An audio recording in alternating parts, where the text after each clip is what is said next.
Dear students, welcome to the module 6 of carbon compounds chapter.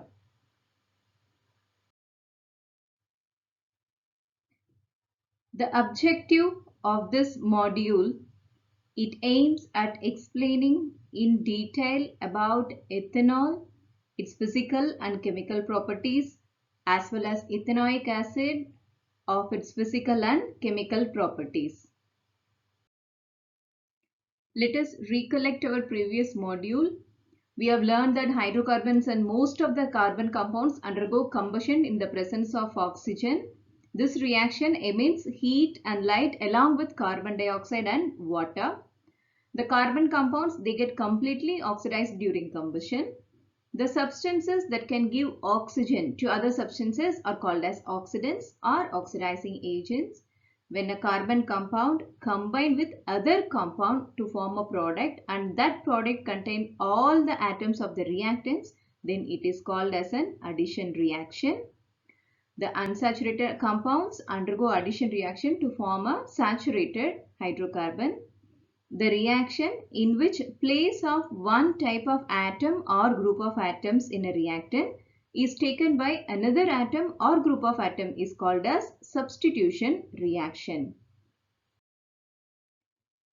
Let us begin with learning about ethanol.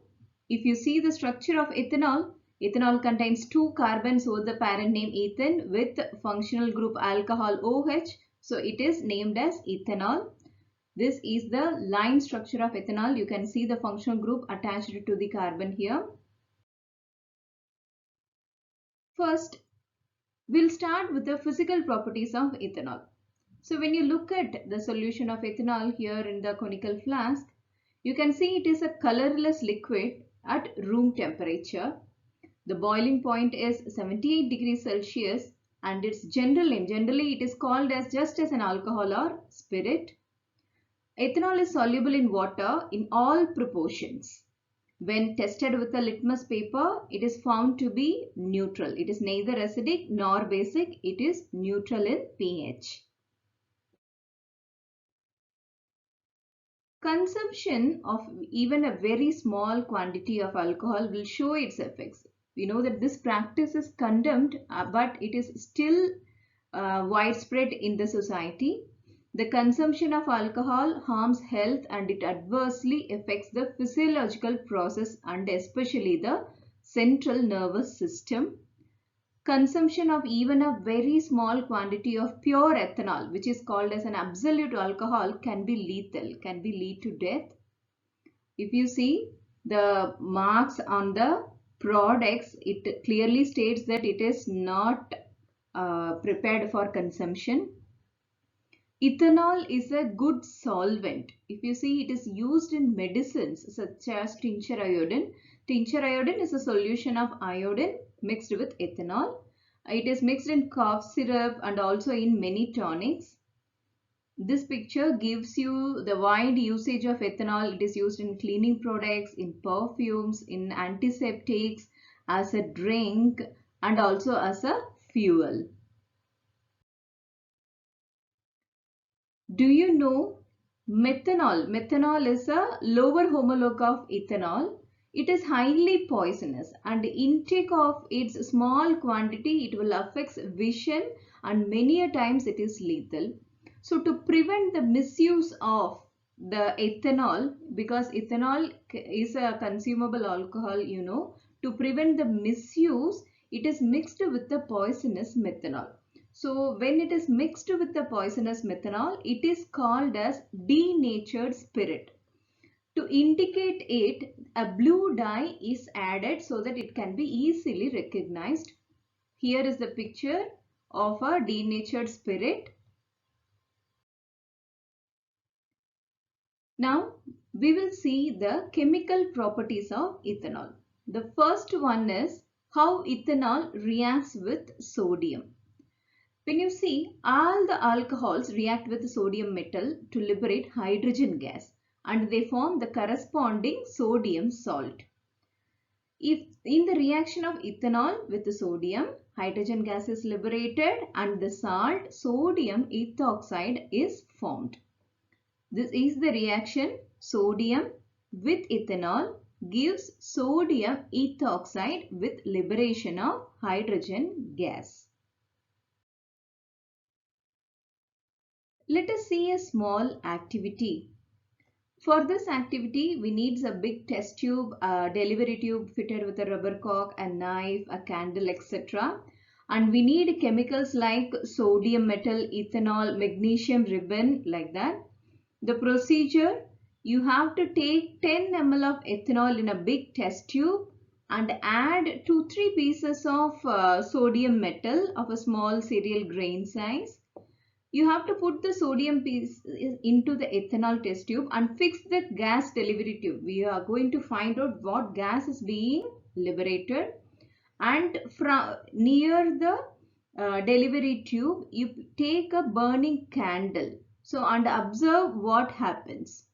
See, if you see in this test tube, this is a simplified setup. You can see this test tube contains sodium and ethanol solution. After dropping sodium, you can catch the liberated gas in a test tube that is inverted and fitted in the mouth of the big test tube.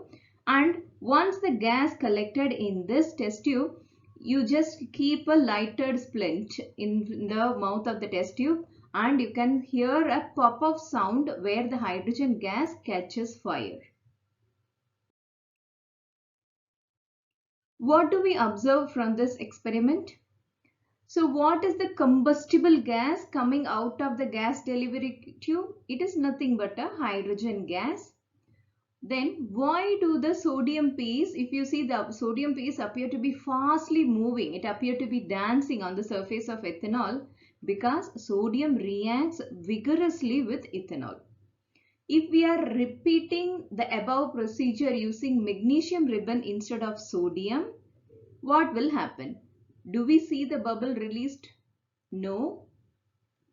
Does magnesium metal react with ethanol? No. Magnesium ribbon does not react with ethanol. The next reaction we are going to see is dehydration reaction. When ethanol is heated at a temperature of 170 degrees Celsius with excess of concentrated sulfuric acid, what happens? One molecule of water is removed. The word dehydration means removal of water molecule. So when a molecule of water is removed from ethanol, it is converted to ethene, which is an unsaturated hydrocarbon. We know that. Here, concentrated sulfuric acid acts as a dehydrating agent. If you look at the reaction, ethanol when heated at 170 degrees Celsius in the presence of excess amount of concentrated sulfuric acid, a water molecule is removed, forming ethene. How ethanol is produced? We know ethanol is commercially very much valued. If you see sugarcane plants are used to extract sugar. See, after many processes in the industry, there are two main things produced. One is molasses, the other is sugar. Sugar before drying, molasses is got as a byproduct. So this molasses made to undergo fermentation with microorganisms, especially yeast, and then it undergoes distillation process and dehydration to form ethanol. Let us see how alcohol is used as a fuel. We know that sugarcane plant, it can transform solar energy into chemical energy very efficiently. When molasses that is obtained during the production of sugar, it is subjected to fermentation, then ethanol is obtained. This is what we saw in the previous slide. See, this is molasses, which you can see as a brown thick viscous liquid. When ethanol is burnt, that is on combustion in insufficient air, ethanol gives only carbon dioxide and water as the product. This is why ethanol is called as a clean fuel.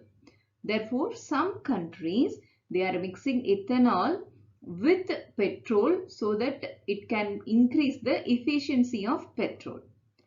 So such a fuel is called as a gasohol. Now it is time to learn about ethanoic acid. So first we will see the structure of ethanoic acid. It is CH3COOH, presence of 2 carbon you can see, and functional group present is carboxylic acid. So this is the line structure of ethanoic acid. We will learn about this further. First, about the physical properties of ethanoic acid. Ethanoic acid, like ethanol, is a colorless liquid with boiling point at 118 degrees Celsius. It is commonly known as acetic acid. Its aqueous solution is acidic. Of course, it is an acid. So, it turns blue litmus paper into red color. So vinegar, we know it is used as a preservative in pickles. It is a 5 to 8% aqueous solution of acetic acid. It is not pure ethanoic acid but an aqueous solution. If you see the melting point of pure ethanoic acid, it is 17 degrees Celsius. So therefore, if you see during winter, especially in colder countries, ethanoic acid will freeze at room temperature itself and it looks like ice. So it is also called as glacial acetic acid. Let us try and test ethanoic acid and hydrochloric acid. So what are we need to test? We need a glazed tile, glass rods, pH paper and also blue litmus paper. The chemicals needed are dilute ethanoic acid and dilute hydrochloric acid, we will see.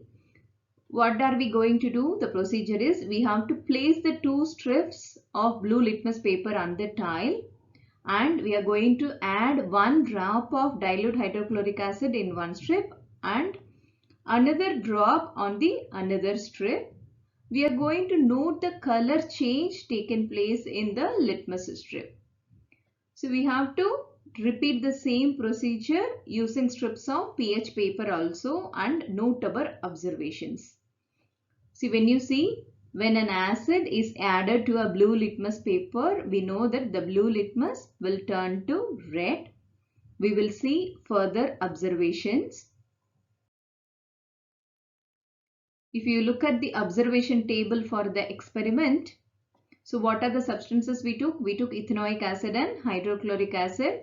The color change, we just noticed the blue litmus will turn red for both the acids. So what will be the pH? The pH will be less than 7. Less than 7 is the acidic pH. So only we can come to a conclusion using litmus paper that it is either acidic, neutral or basic. But to know the exact value of pH range, we should be using a pH paper. When we repeat the experiment using pH paper, we found that ethanoic acid gives yellow color whereas hydrochloric acid gave red color. So the corresponding pH for ethanoic acid falls between 6 to 6.5. So we can term it as a weak acid, where hydrochloric acid is about 2 to 3 where it is a strong acid.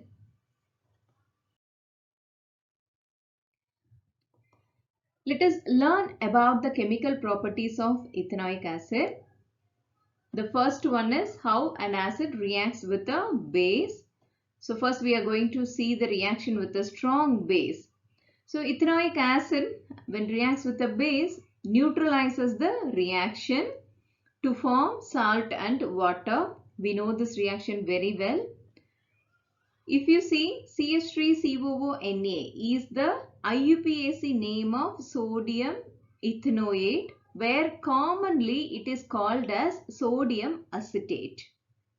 So when the acid ethanoic acid reacts with base, it forms a salt CH3COONA, which is called as sodium ethanoate, and water as a product. So this is a neutralization reaction where acid and base reacts to form salt and water. So what happens when reaction with carbonate and bicarbonate? Let us see. So for that we need an experimental setup with test tubes rubber cork, thistle funnel stand, etc. And we need some chemicals like acetic acid, sodium carbonate powder, and freshly prepared lime water. So this is the experimental setup. You can see a big test tube and a bent delivery tube with a rubber cork, and this is the thistle funnel. This is the small test tube, and the small test tube contains freshly prepared lime water. The big test tube contains acetic acid. First procedure is we have to arrange the apparatus as shown in the figure. First we are going to place the sodium carbonate powder in the big test tube, and then we are going to pour about 10 ml of acetic acid through this thistle funnel. And we will wait and observe the changes taking place in two test tubes. This is that is the big test tube and the small test tube.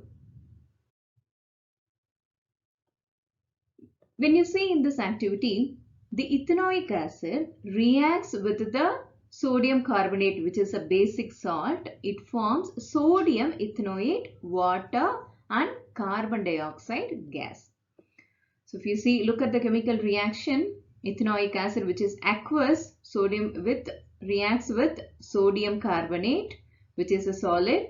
So gives sodium ethanoate, water, and carbon dioxide.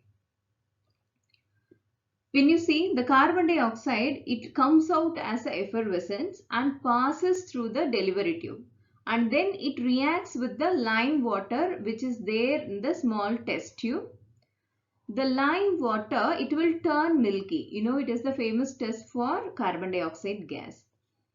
So if we are using sodium bicarbonate instead of sodium carbonate, the similar observation is obtained. That is, even when sodium bicarbonate reacts with acetic acid, it is also going to give sodium ethanoate, water, and carbon dioxide as products. So let us see the observation in detail. So which gas came out of as an effervescence in the big test tube? It is nothing but carbon dioxide gas. Then why bubbles are seen in the small test tube? It is due to the formation of carbon dioxide. Then what is the color change in lime water? If we write the equation, the lime water turns milky, and this is the corresponding equation where lime water is calcium hydroxide with carbon dioxide, forms calcium carbonate which precipitates, that is what we see as a milky solution along with water. So if you see, this is a clear test tube of a fresh lime water. When reacts with carbon dioxide, turns milky due to the formation of calcium carbonate. Now we will see what will happen when a piece of sodium reacts with ethanoic acid. When sodium reacts with ethanoic acid, it forms sodium ethanoate with the liberation of hydrogen gas. Let us do an activity. I am giving you two test tubes in which one contains ethanol and the other contains ethanoic acid. We know that both are colorless liquids. So we cannot find out just by looking which is ethanol and ethanoic acid. So what test would you perform to find out which is ethanol and ethanoic acid? Out of the reactions so far we have seen, there is one simple test where you can add sodium bicarbonate or sodium carbonate to both the test tubes. If you add both, the test tube that contains acetic acid, that is ethanoic acid, will liberate carbon dioxide gas. That is, we can visibly see the effervescence coming up, where the other test tubes that contains ethanol will not react with the sodium carbonate or sodium bicarbonate.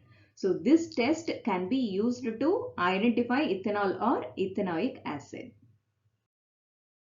We are now going to see esterification reaction.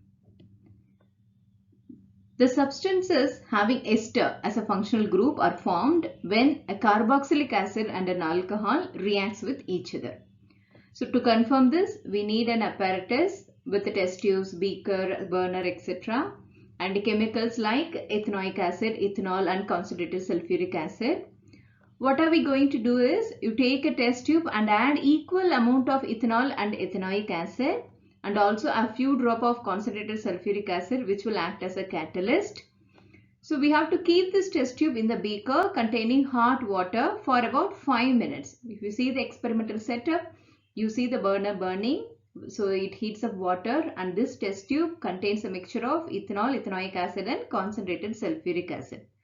After 5 minutes, you take 10 to 20 ml of water in another beaker, and we are going to pour the reaction mixture in there, and we are going to smell it.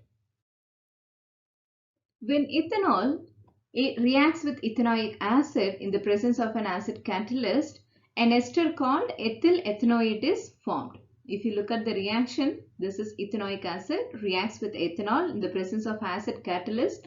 Here we are using sulfuric acid as a catalyst. It forms an ester called ethyl ethanoate along with water. So what is the nature of an ester? Esters have sweet odor, and if you see, the majority of fruits odor is due to a presence of particular ester in them. So the esters are used for making fragrances and flavoring agents. We are now going to learn a reaction called saponification reaction. When an ester it reacts with an alkali sodium hydroxide, it forms the corresponding alcohol, and carboxylic acid are obtained back. The carboxylic acid is obtained in the form of its sodium salt. This reaction is called saponification, and it is used in the preparation of soap. If you look at the chemical reaction, an ester reacts with a base to give a carboxylic acid in the form of carboxylate salt and an alcohol. The R here denote any hydrocarbon, any number of carbon. It can be methane, it can be ethane, so that the corresponding carboxylate salt and corresponding alcohol can be obtained. So the general formula is an ester reacts with the sodium hydroxide to form sodium carboxylate plus alcohol. So this reaction is used to produce soap. Now it's time to summarize whatever we have learned in this module. First, we have learned about ethanol, physical properties, which is a colorless liquid with boiling point 78 degrees Celsius and is generally called as alcohol spirit, and it is water soluble in all proportions and have a neutral pH. Consumption of alcohol, it is very harmful for health and it affects the central nervous system. Ethanol is a good solvent. It has many industrial application and also used in medicines, cough syrups and also in many tonics. The chemical properties of ethanol we learned are when ethanol reacts with sodium, hydrogen gas is evolved along with sodium ethoxide. When ethanol is heated with 170 degrees Celsius with excess amount of sulfuric acid, it forms ethene. We also learned ethanol is a clean fuel, so some countries use it as an additive to increase the efficiency of petrol. So it is called as a clean fuel. Then regarding ethanoic acid, the physical properties are it is generally called as glacial acetic acid. Vinegar is 5 to 8% aqueous solution of acetic acid. With a boiling point 118 degrees Celsius, melting point of ethanoic acid is very low. It is 17 degrees Celsius. It is acidic in nature, so turns blue litmus into red. When we see the chemical properties of ethanoic acid, it reacts with the base to give sodium acetate, which has an IUPAC name called sodium ethanoate, and also with carbonates and bicarbonates to give sodium ethanoate as a product. When we see esterification reactions, the substances with ester functional groups are formed due to the reaction between a carboxylic acid and alcohol. We have seen saponification reaction when an ester reacts with the alkali like NaOH. The corresponding alcohol and carboxylic acid in the form of its sodium salt are obtained back. So that's all about today's module. We will learn more about polymers, which is a part of our carbon compounds chapter in the coming module. Thank you so much.